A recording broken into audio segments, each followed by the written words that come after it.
what I've really learned here is working with really good people and, doing dishes and basically learning how to make pretzels and bread and things that I really like to do. And this is where I originally liked doing with what I do. And it's a really good place, and the people here are really friendly.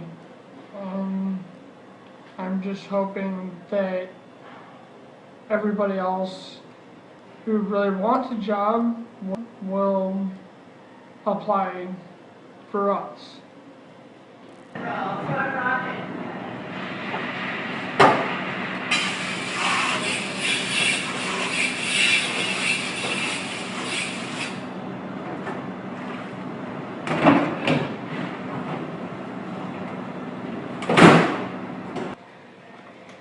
What it means to be valuable to me, for me to work here, is getting learning experience and just having my hands on food and working with other customers who really order from us.